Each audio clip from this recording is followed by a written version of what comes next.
Ayodhya radio 90.8 FM पर आप सुन रहे हैं आरजे सुजाता के साथ सेहतनामा। और आज हमारे साथ डॉक्टर हैं लोकप्रिया हॉस्पिटल से डॉक्टर प्रियंका खरे। आपका बहुत बहुत स्वागत है सबसे पहले तो हमारे अयोध्या रेडियो 90.8 FM पर। धन्यवाद और बहुत बहुत नमस्कार सुजाता जी और मेरे प्यारे listeners. Thank you for having me here. आपका बहुत बहुत धन्यवाद मुझे यहाँ बुलाने के लिए। आज हम बात करने वाले हैं प्रेग्नेंट लेडी के बारे में कि प्रेगनेंसी के दौरान क्या क्या समस्याएं होती हैं और उन समस्याओं के समाधान के लिए क्या क्या सावधानियां बरतनी ज़रूरी हैं।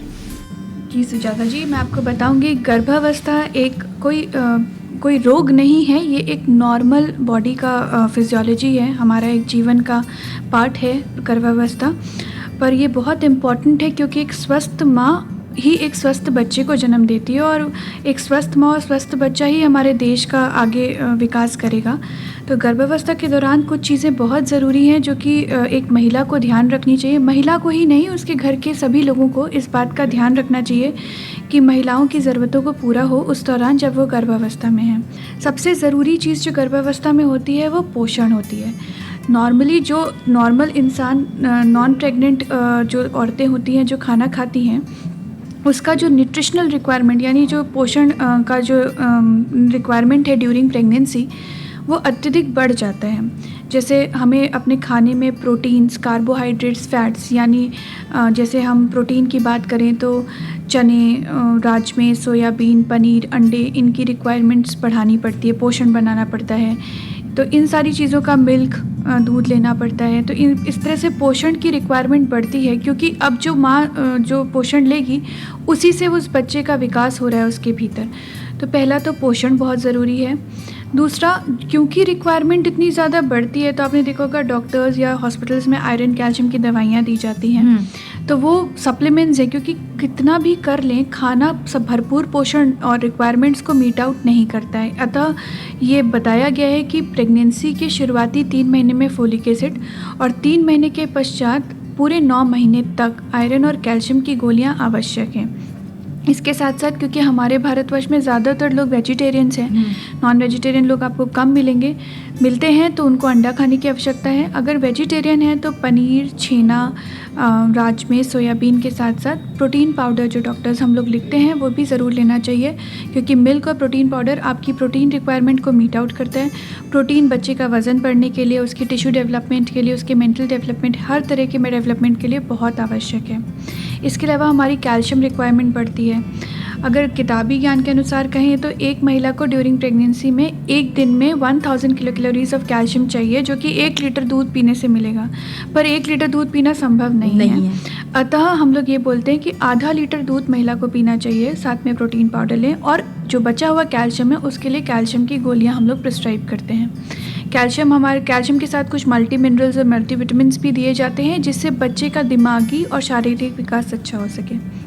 अब आते हैं सावधानियों पर। सावधानियाँ बहुत आवश्यक है। लोगों को लगता है कि प्रेगनेंसी में बहुत ज़्यादा सावधानी की ज़रूरत नहीं होती, 9 महीना ऐसे ही गुजर जाता है। नहीं, ऐसा नहीं है। प्रेगनेंसी में हर महीने के हिसाब से सावधानियाँ ध्यान रखनी होती है। जैसे शुरुआती प्रेगनेंसी में साइकिल चलाना, स्कूटी चलाना, भारी वज़न का काम करना, बहुत अत्यधिक ज़मीन पे बैठना या तेज़ी से सीढ़ी चढ़ने में आपको प्रेगनेंसी में कितने महीने का ड्यूरेशन होता है? ये हमने प्रेगनेंसी को 9 महीने की प्रेगनेंसी में 3 भाग में बांटा है। शुरुआती 3 महीना, फिर बीच के 3 महीने जिसको हम सेकेंड ट्राइमेस्टर कहते हैं, first trimester, second trimester and then the final last trimester, that is third trimester. तो शुरुआती 3 महीने में आपको सावधानी रखनी है, सीढ़ी आराम से चढ़ना उतरना है, भारी वज़न का काम नहीं करना है और ज़मीन पे बहुत ज़्यादा नहीं बैठना है। इसके अलावा कई बार हम लोग संभोग के लिए भी मना करते हैं। शुरुआती 3 महीने में हम मान के चलते हैं कि 2 महीने से चौथे महीने के बीच में पति के साथ संभोग नहीं करना है। संभोग करने से ब्लीडिंग का रिस्क और इन्फेक्शन का रिस्क बढ़ सकता है। इसके बाद आता है हमारा सेकेंड ट्राइमेस्टर। उसमें हम लोग थोड़ा सा रिलैक्स हो सकते हैं क्योंकि उस टाइम पे बच्चा डेवलप हो चुका होता है, उसके ऑर्गन्स बन चुके होते हैं। महिलाओं को ऐसा नहीं है कि बहुत एक्सेस काम करना है और बहुत ज़्यादा काम करके कुछ हासिल होगा। एक नॉर्मल गर्भवती महिला को रात में 8 से 10 घंटे की नींद और दिन में 1 से 1.5 घंटे का आराम ज़रूरी है। और ये इसलिए आवश्यक है जैसे जो महिलाएँ खेतों पर काम करती हैं या नौकरी कर रही हैं या घर का ही काम कर रही हैं, तो ये जो महिला है उसके घर वालों को ध्यान देना चाहिए कि मरीज़ को प्रॉपर रेस्ट मिले, जिससे उसका और उसके बच्चे का ग्रोथ अच्छा रहे। अच्छा, प्रेगनेंसी के दौरान जब बच्चा पैदा होता है उस वक्त में क्या क्या सावधानियां बरतनी चाहिए एज अ फैमिली मेम्बर उस प्रेग्नेंट लेडी के प्रति? जैसे अगर आप किसी डॉक्टर के फॉलोअप में, और मैं ज़रूर कहूँगी कि हर गर्भवती महिलाओं को डॉक्टर को दिखाना ही चाहिए, ये सोच के घर नहीं बैठना चाहिए कि सब बढ़िया जा रहा है। कॉम्प्लिकेशन हो जाने के बाद प्रेगनेंसी के कॉम्प्लिकेशंस को रिवर्स करना मुश्किल है, तो आप एक अपने डॉक्टर के फॉलोअप में रहिए, उससे समय समय से मिलते रहिए, अपना बीपी, वेट ये सब मॉनिटर कराते रहिए, उससे अपनी डिलीवरी की डेट पूछ के रखिए। जब डिलीवरी की डेट नज़दीक आए तो एक गर्भवती महिला के लिए चाहिए कि वो अपना बैग रेडी रखे, उसमें कुछ ज़रूरी सामान जैसे बच्चे के कपड़े, खुद के कपड़े और साफ़ सामान, जैसे जितने भी कपड़े रखे, गंदे कपड़े नहीं, साफ़ धुले हुए डिटॉल से वॉश कपड़े रखे। इसके अलावा जो ज़रूरत है, क्योंकि डिलीवरी का दर्द किसी भी वक्त उठ सकता है। नॉर्मली क्या होता है, हमें दर्द उठा, हमारे पास कुछ तैयारी नहीं है, अभी हम लोग उठाया एक बैग और चल पड़े, तो हमें पूरी तैयारी रखनी चाहिए। इसके अलावा तीमारदारों को भी ये बताया जाता है, डॉक्टर्स उनकी बताती हैं कि किन साइन से आप समझ जाएंगे कि अभी डॉक्टर के पास जाने की ज़रूरत है, क्या कॉम्प्लिकेशन है। जैसे मैं पर्सनली अपने पेशेंट्स को 9वें महीने बता के रखती हूँ कि यदि उनका बच्चा कम घूम रहा है, उनको खून पानी आने की दिक्कत है, उनको किसी भी तरह का पेड़ों में अत्यधिक दर्द है या कोई भी तरह का अनईजीनेस, एक्सेस वीकनेस लग रही है, तो उनको अपने डॉक्टर के पास पहुंच के कंसल्ट करना चाहिए। अच्छा, जैसे कि अभी आपने बोला ना कि चेकअप कराते रहना चाहिए, तो एक प्रेग्नेंट लेडी का चेकअप जो है वो कितने मंथ में होता रहता है? नियमानुसार शुरुआती 7 महीने में एक बार विजिट करना ज़रूरी है डॉक्टर को। 7 महीने यानी 28 हफ्ते के बाद महिला को हर 15 दिन पे डॉक्टर को विजिट करना चाहिए, अप टू 36 वीक्स यानी 9वां लगते तक। और जो आखिरी महीना होता है यानी 9वां महीना, उसमें मरीज़ को हर हफ्ते अपने डॉक्टर को मिलना चाहिए। इतना नहीं भी कर सकते तो हर 15 दिन में डॉक्टर को मिलना चाहिए 9वां महीने लगने पे। जैसे अभी आपने बोला कि खून पानी निकलने लगता है किसी लेडी को, या पैरों में बहुत ज़्यादा दर्द होने लगता है, तो क्या लक्षण होते हैं? कॉम्प्लिकेशन क्या बताता है ये? क्या जैसे अगर महिला अपने टर्म पे है, यानी उसका समय पूरा या होने वाला है या नज़दीक है और उसमें खून पानी आ रहा है, तो वो लेबर पेन इंडिकेट होता है।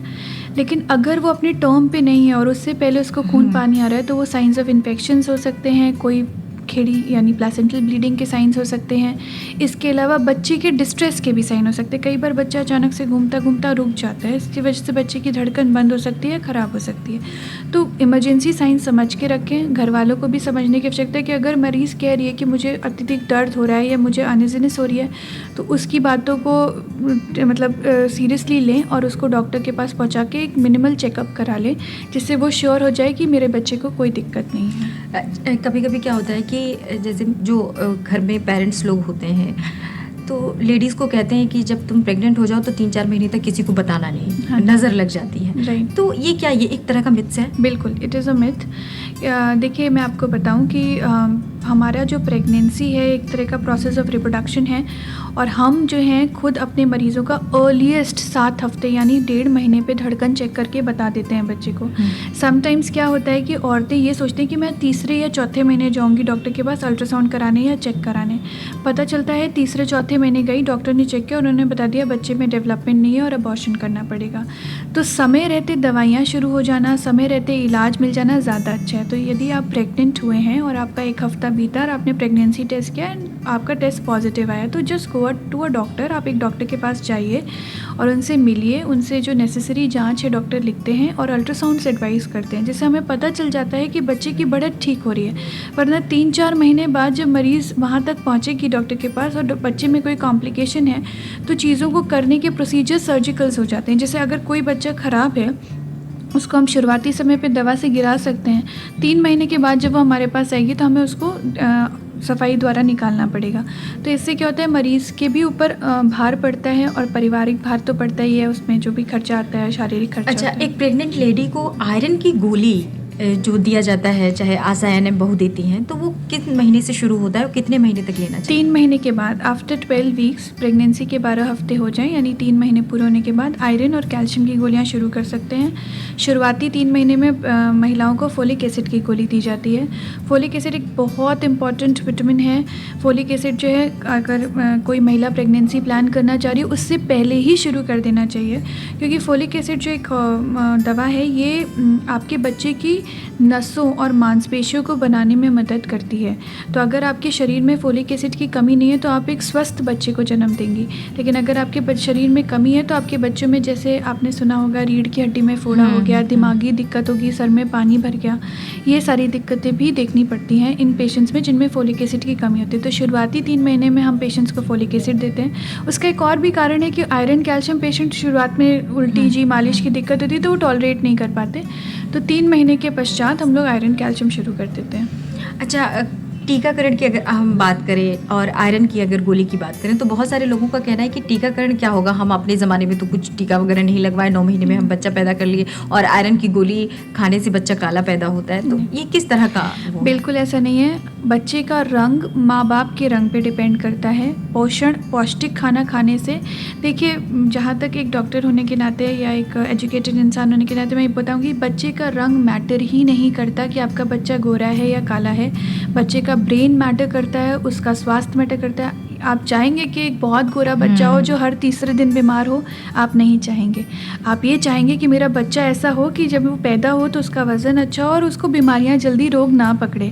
तो स्वस्थ बच्चा पैदा करने के लिए एक माँ स्वस्थ होनी चाहिए।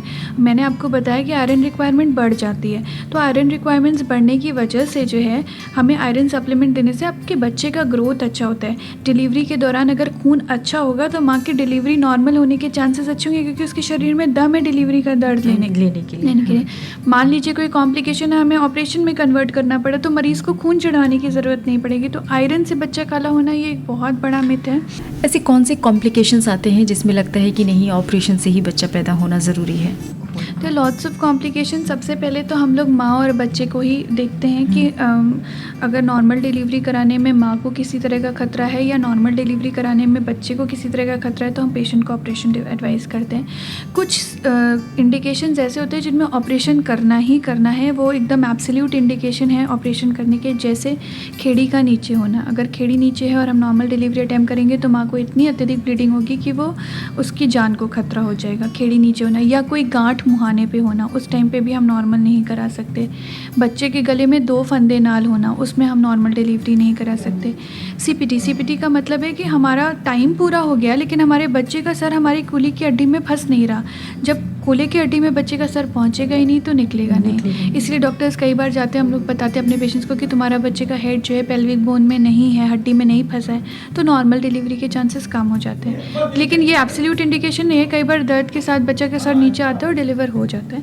बट यही है कि गांठ वांठ होने की कंडीशन में हम लोग ऑपरेशन बता देते हैं, या बच्चे ने पेट में लैट्रिन कर दी, बच्चे की धड़कन ख़राब हो गई, उस कंडीशन में हम लोग ऑपरेशन बता देते हैं। अच्छा, अब आते हैं बात कि गर्भ निरोधक जो गोली है क्या है, उसका साइड इफ़ेक्ट क्या है, उसके फ़ायदे क्या हैं, और एक लेडी को कैसे गर्भ निरोधक गोली का इस्तेमाल करना चाहिए? देखिए, पहले ज़माने की जो गर्भ निरोधक गोलियाँ जो हम सुनते आ रहे हैं, मालाडी, मालायन जो गवर्नमेंट देती है, पहले ज़माने में जो गर्भ निरोधक गोलियाँ थी उनके साथ मिथ्स थे कि गोलियाँ खाएंगे तो बच्चेदानी ख़राब हो जाएगी, शरीर फूल जाएगा। लेकिन मैं आपको बताऊँ, गर्भ निरोधक गोली एक बहुत अच्छा उपाय है कॉन्ट्रासेप्टिव का, गर्भ निरोधन का। ये महिलाओं के हाथ में शक्ति देती है कि हम कब बच्चा पैदा करना चाहते हैं, हम डिसाइड करेंगे। तो इसमें बहुत आराम से ये 21 दिन की दवा होती है। इसे हम स्टार्ट करते हैं पीरियड के 3rd डे। बस इसमें एक जो दिक्कत है कि इसको हर दिन खाना पड़ता है 21 से 28 दिन तक। तो कई बार महिलाएं भूल जाती है, उसका भी तरीका है, उसको भी हम समझाते हैं कि अगर आप भूल गए तो आपको अदर पिल ले लेना है। इसमें बहुत अच्छे फ़ायदे, जैसे कुछ पेशेंट्स हैं उनको बहुत हैवी मेंसेस होता है, तो गर्भ निरोधक गोली खाने से उनका मेंसेस कंट्रोल्ड होगा तो खून की कमी नहीं होगी। एक ये बहुत अच्छा फ़ायदा है। गर्भ निरोधक गोलियाँ जो हैं बच्चेदानी का कैंसर और ओवरी के कैंसर को कम करती हैं, ये उसका एक बहुत अच्छा फ़ायदा है। ठीक है, इसके अलावा गर्भ निरोधक गोली मैंने आपको बताया कि क्योंकि ब्लड लॉस नहीं करा रही तो अनीमिया यानी खून की कमी को बचा देती हैं। कुछ साइड इफ़ेक्ट्स भी हैं। साइड इफ़ेक्ट्स ऐसे हैं जैसे कि जो पेशेंट, जैसे ब्रेस्ट कैंसर के प्रोबेबिलिटी को थोड़ा सा एलिवेट करती हैं। बहुत माइनर, लेकिन अब इतनी अच्छी जनरेशन के कॉन्ट्रासेप्टिव हैं कि वो नहीं एलिवेट करती। इसके अलावा जैसे कुछ पेशेंट्स ऐसे हैं जैसे जिनको हार्ट कंडीशन है या डायबिटिक पेशेंट्स हैं, उन पेशेंट्स में भी हम गर्भ निरोधक गोलियां नहीं देते हैं, क्योंकि वो हार्ट पे इफ़ेक्ट डालती हैं, कोलेस्ट्रॉल लेवल बढ़ाती हैं, खून को थिक करती हैं, और इसी तरह के कंडीशंस में हम लोग इनको नहीं देते। लेकिन गर्भ निरोधक गोलियाँ ओवरऑल जो हैं, आपकी जो न्यू जनरेशन या 4th जनरेशन गर्भ निरोधक गोलियाँ हैं वो बहुत ही अच्छी हैं। कोई भी महिला जो नियम से इनको खाती है वो सालों साल इन दवाइयों को खा सकती है बिना किसी साइड इफ़ेक्ट के। अच्छा, जैसे कि कोई प्रेगनेंसी प्लान कर रहा है, तो क्या प्रेगनेंसी प्लान करने से पहले डॉक्टर से कंसल्ट उनको करना चाहिए? बिल्कुल करना चाहिए। मैंने आपको अभी बताया कि प्रेगनेंसी प्लान करने से पहले महिला का शरीर स्वस्थ होना चाहिए, उसके शरीर में नेसेसरी विटामिन्स होने चाहिए। तो जब भी आप डॉक्टर के पास जाएं, आप डॉक्टर को बताएं कि मैं प्रेगनेंसी प्लान करना चाहती हूँ, तो डॉक्टर आपके कुछ बेसलाइन टेस्ट, जैसे कुछ हार्मोन्स के टेस्ट हुए, थायराइड वगैरह के टेस्ट करा लेंगे कि आपका थायराइड इम्बैलेंस में ना हो। इसके अलावा डॉक्टर्स आपको कुछ सप्लीमेंट्स देंगे। सप्लीमेंट्स जैसे विटामिन डी दे सकते हैं, भी वो हेल्पफुल होता है प्रेगनेंसी कंसीव करने में। Folic acid is very important. 5 mg का फोलिक एसिड का गोली आता है जो डॉक्टर बताता है एटलीस्ट 3 मंथ्स खाना ही खाना है, इसको खाएं। इससे यही होगा कि आपके प्रेग्नेंट होने के चांसेस बढ़ जाएंगे। आप जब प्रेग्नेंट होंगी तो आपके बच्चे के अबॉर्ट होने के चांसेस कम हो जाएंगे, आपके बच्चे के अंदर कोई अनुवांशिक कमी होने के चांसेस कम हो जाएंगे। तो इट्स बेटर कि आप पहले डॉक्टर को कंसल्ट कर लें, अपना एक बेसलाइन चेकअप करा लें, कुछ नेसेसरी विटामिन की गोलियाँ खा लें and then plan the pregnancy, बजाय इसके कि आपने बस गए, बच्चा ठहर गया और डॉक्टर के पास पहुंचे और डॉक्टर ने कहा देखो इसमें ब्लीडिंग है, कॉम्प्लिकेशन। हाँ, ज़्यादातर यही हो रहा है आज के समय में, वो नहीं होना चाहिए। तो जो भी हमारे मिथ्स हैं, अब जाते जाते आखिरी जो बात है कि बहुत सारे हमारे गांव में जो लेडीज़ हैं उनको नहीं पता कि गर्भ निरोधक की और भी टेक्नोलॉजी बहुत ज़्यादा विकसित हो गई है। बिल्कुल। तो वो कैसे उनको अगर समझाया जाए तो एक डॉक्टरेट भाषा में कैसे समझाया जा सकता है? मैं यही कहना चाहूँगी कि अभी तक जो नॉर्मली गांव में जो दवाइयों के नाम है माला डी, माला एन, ओवरऑल यही जानते हैं। पहले लोगों को क्या डर लगता था कि हम इससे मोटे हो जाएंगे, इससे वज़न गेन हो जाएगा। थोड़ी सी हार्मोन्स ऐसी दवाइयाँ होती हैं जो आपकी बॉडी में पानी को रोकती हैं, इसलिए सूजन आती है, ये मैं मानती हूँ। लेकिन अब जो अच्छी जनरेशन की हैं दवाइयाँ, उनके अंदर ये सारी चीज़ें बहुत आरामदेह, मतलब बहुत अच्छी जनरेशन की दवाइयाँ आ चुकी हैं। आप अपने किसी भी अच्छे डॉक्टर के पास जाएंगे, उससे सारी डिटेल्स पूछेंगे, उसके फ़ायदे नुकसान पूछेंगे, वो आपको आराम से बताएगी, समझाएगी। आप अपनी रिक्वायरमेंट के अकॉर्डिंग उससे दवाइयाँ ले सकते हैं। कुछ दवाइयाँ होती हैं कि महीने में 2 दिन खानी है, कुछ दवाइयाँ महीने में 21 दिन खानी है, कुछ 28 दिन खानी, अलग अलग जनरेशन की दवाइयाँ हैं। तो जैसा आपकी रिक्वायरमेंट है उस हिसाब से आप अपने डॉक्टर से डिस्कस करिए, आपकी जो दिक्कतें हैं उसको डिस्कस करिए, उसके अकॉर्डिंगली आपकी डॉक्टर आपको दवा एडवाइस करेगी। चलिए, बहुत बहुत शुक्रिया आपका कि आपने इतना कीमती वक्त निकाल कर और हमारे जितने भी लिसनर्स हैं उनको आपने बताया। बहुत बहुत शुक्रिया आपका। Thank you Sujata ji, thank you so much. Ayodhya radio 90.8 FM पर आप सुन रहे थे सेहतनामा कार्यक्रम में लोकप्रिय हॉस्पिटल से गायनोकोलॉजिस्ट डॉक्टर प्रियंका खरे को।